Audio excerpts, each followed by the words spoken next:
Yo, what's going on, guys? It's your boy. Welcome back to another video. So, the end of January is here, and we are going to be going ahead and looking back at the month of January and ranking every single new movie that I've watched. I got around to watching 8 of them. So, that being said, let's dive right into this.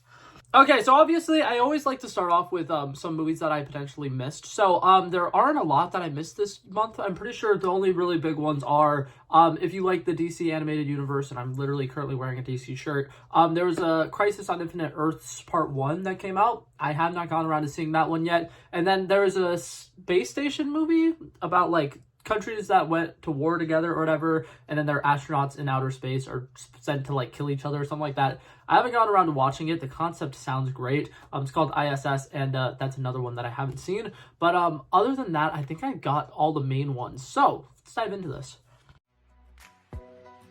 Coming in at number 8, we have a terrible Netflix original, Lift.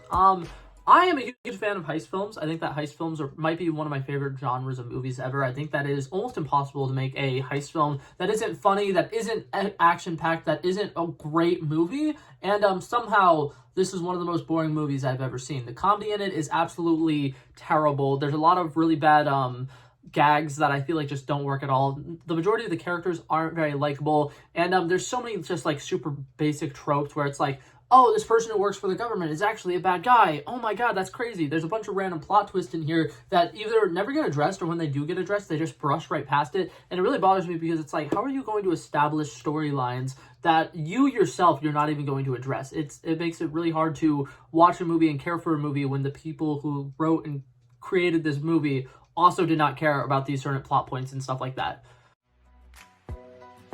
Coming in at 7th place, we have another very mediocre movie. We have the movie Night Swim. I personally had no intention of going to see this. I have a pool in my backyard, and I love going swimming at night. And I was really, really concerned that going and watching this movie, it was going to ruin that for me. It did not at all. I think that this movie was not a very scary movie, which I know horror is subjective, so me saying it wasn't scary to me doesn't mean it's not going to be scary to you guys if you were to go watch it. But that being said, I think that they just did not work very hard on creating these horror aspects that work well in movies. I feel like there's very little suspense in this movie. There's very little tension. I think that every single time there is some kind of mystery aspect, they either solve it immediately, or when they do solve it, it's just a giant exposition dump that is insanely boring and lame. And then on top of that, the movie starts off relatively decent with like slowly building certain suspenseful things, like whenever they first get the pool or whatever and they're swimming around in it, there will be moments where it's like something feels off about it, but then the second they first reveal the monster, that's pretty much all they give you to try to scare you. They'll just show the monster, and I hate it because they were doing a decent job, and then they just completely gave up on it. And other than that, this just feels like a very generic movie where somebody gets possessed, and the rest of the family is just trying to figure out how to deal with the family member that got possessed. Coming in 6th place, we have Jake Johnson's directorial debut, a movie called Self-Reliance, which personally I thought was actually pretty good. I know a lot of people really had problems with this movie because the ending feels really weird, but other than that, I think that this movie is a pretty solid movie. It's a dark comedy. It's a very interesting concept about a man who decides to play some weird internet game that's on the dark web or whatever, and he's playing this game in an attempt to make $1 million, and everybody around him just thinks that he's going crazy and he's going insane. And there's a lot of moments in the movie where like there's just really over-the-top, over-dramatic things happening for absolutely no reason, and it's hilarious. Like, I think that if nothing else, this movie is incredibly funny, and there are some great scenes with Anna Kendrick and Jake Johnson, and their chemistry is really good together. And overall, I just think it's a very fun ride that does end quite abruptly, but I liked the concept of it because it low-key feels like something that like anybody who's ever done a Mr. Beast video ever, if they were not allowed to explain it to their family what was going on, or they did and their family didn't understand it, it genuinely feels like almost a social commentary on Mr. Beast, and I think it's funny. It was great. Coming in at number 5, this was a really weird movie, and I still don't know how I feel about it. The Book of Clarence. This is a very interesting movie starring Lakeith Stanfield, and he was the main reason why I went to see this movie. I love him. I think he's great. Very underrated actor. But this movie was like a biblical movie about somebody who was like a non-believer around the time that Jesus Christ was alive and was, you know, blessing people and doing some great things for them. And this guy is a non-believer, but he very desperately needs faith because he got himself into a lot of debt and he's going to be killed at the end of the month. And so we follow this character Clarence as he goes around, and we watch him get high, which has some really cool visuals to it because when the people get high or whatever, they like float in the air, and I think that everything about that scene is like beautiful, but it just feels really weird.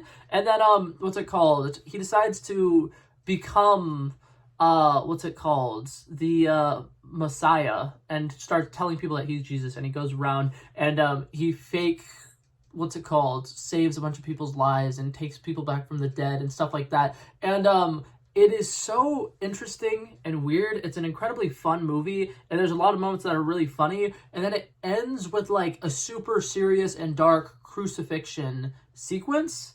And it's like, the movie overall has so many great scenes, but because a lot of the like tones don't line up very well scene to scene, it feels off.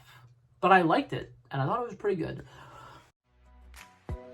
Alrighty, starting the top half of our list, in fourth place, we have the movie Mean Girls. I don't know what the online consensus about this movie is, but I know me personally, I really enjoyed it. For one, I think that there's just a lot of really fun music in this. Like, I think that all of the choreography for this is great. I think that the fact that every single song feels like its own artistically different music video is fantastic. I think that Renee Rapp as Regina George was an incredible casting decision. I think she's literally perfect for the role. And overall, I just think that this is a very fun movie. There's a lot of really good comedy in it. I think that, like I said, the musical numbers are great, and there's a lot of really good seamless transitions in this movie, and like surprisingly some really good one-shots as well. So overall, I had a blast with this movie, and I think that it also has some pretty good messaging about like everybody kind of being a mean girl in their own right, and even if you don't mean to be, sometimes you will be the like villain of other people's stories. And it does just a great like social commentary on like how society kind of treats young women a little bit. And I love the song Sexy because like it's a very powerful song about how like women should not be slut shamed for wanting to look good. And I think that it does such a good job showcasing how like Halloween is a really good time because people are allowed to dress sexy and still be powerful. And I really love, there's specifically the line, watch me run the world in shoes I cannot walk in. Great line. Fantastic song. Loved everything about this movie. It was just a super fun ride. Incredibly funny as well. Coming in third place, we have a slasher horror movie, which, oh my god, I think slashers might be my thing now. The Founders Day. This movie looked incredibly ridiculous and stupid, and I was very excited to go watch it and kind of, like, enjoy it like how you would enjoy, like, a Sharknado movie, where it's like, you're going to it knowing it's not going to be a good movie, and you're probably not going to like it that much, but it'll be fun to watch because some of the sequences will be painfully bad. It was not painfully bad. It was actually pretty good. I think that overall, one thing that I like about this movie, and this is kind of the case for a lot of slasher movies, it really relies on the actors to really oversell their parts, and they do. They do such a great job. I love everything about this. I love the whole, like, love triangles in high school always being, like, a big thing that happens in slasher movies. I love the fact that they use this, like, little political turmoil to create tension that otherwise would not really be there. It's like a nice small town, but like this town is already at odds with each other because they're mad about this upcoming mayor election. And overall, I think that this movie is just, it's so entertaining. Like, I don't think it's by any means like a really good movie. And like, if you look at it from like a critical standpoint, like of somebody who's really into like cinema, you probably would not like this movie. It's edited relatively poorly. It feels choppy in a lot of sequences. The first 30 minutes feel incredibly rushed because they're just trying to get to some of the bigger set pieces later in the movie. But that being said, it's so fun. And something that I like about this movie, incredibly ambitious. Almost every single character that has a name is either the killer or they get killed. And I love that about this. I think it's fantastic because they actually do a relatively good job of quickly introducing you to these characters and kind of getting you endeared to them because they'll have these relationships that you actually kind of get interested in, weirdly. And then whenever they die, it's like, no, not Rebecca. I don't remember any of the names of the characters, actually. So maybe it wasn't that good. But I just remembered having a blast with it. And one thing particularly that I really liked about it is there is a horror sequence that takes place in a movie theater, and it feels so real. One of the main shots or whatever from that specific sequence, the girl is like walking back through the middle of an auditorium or whatever, and you can see the full movie screen behind her, and the screen quickly turns on and starts playing some like fun little happy-go-lucky like music, and it's like the show will start in 1 minute or something like that. And because it is like the entire screen behind her, and you're watching it in the theater, it felt so real, and I loved it. And as somebody who wasn't around when Scream 2 came out and their opening sequence was something that happened in a theater, I think it's fantastic. That was great. I loved it. But now our runner-up, we have the movie The Beekeeper. This movie makes a couple of promises. One, Jason Statham, incredible action and him just going absolutely bonkers. And two, a bunch of bee puns. And you best believe that this movie was incredible.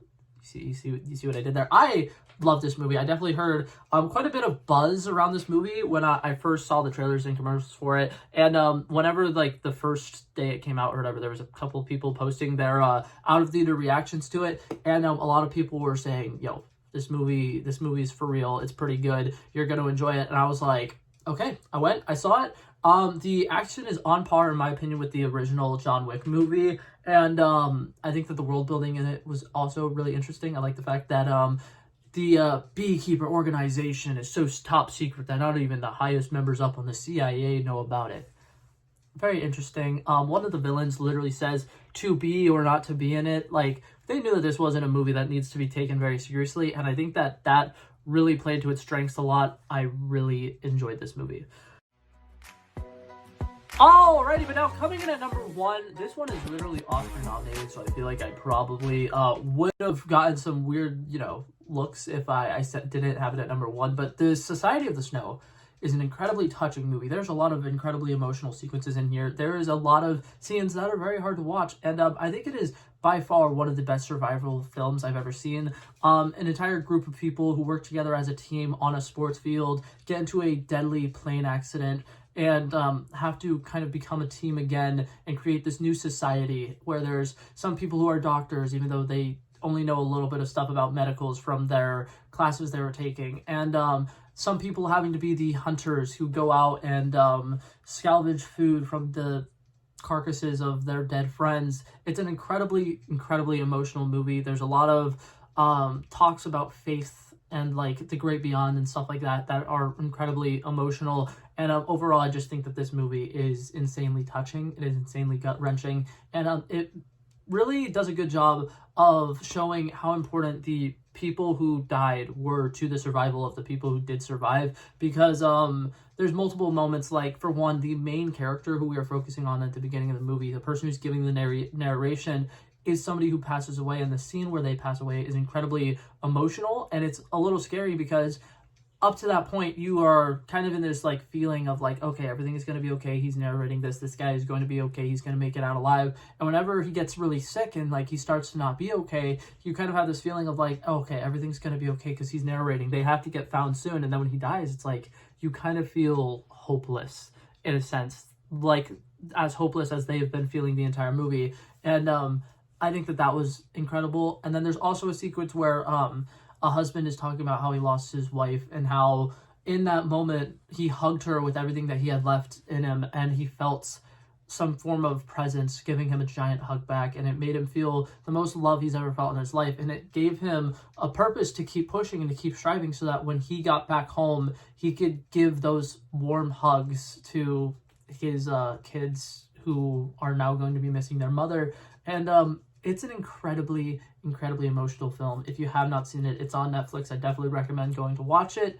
But yeah, that being said, that was my entire ranking for the month of January. There's a bunch of fun movies coming out in February, and I am very excited to be watching some of them hopefully soon. But yeah, that's it for this video, guys. Thank you guys so much for coming by and checking it out. I love and appreciate you guys so much for watching it. If you liked it, feel free to like and subscribe, and I will hopefully see you guys soon. Peace out. Bow. Back at it again, but that's a relevant flow. So smooth, they calling me Mr. Elegant. Like an elephant, I got a long nose. Like a president, I've got a few hoes. Swift with a stutter, I'm smooth like butter. Don't see it coming when I slip undercover. Like a big dog, but I don't bite. I'm still a big broad, I'd win that fight. Come match you and I knock out your lights.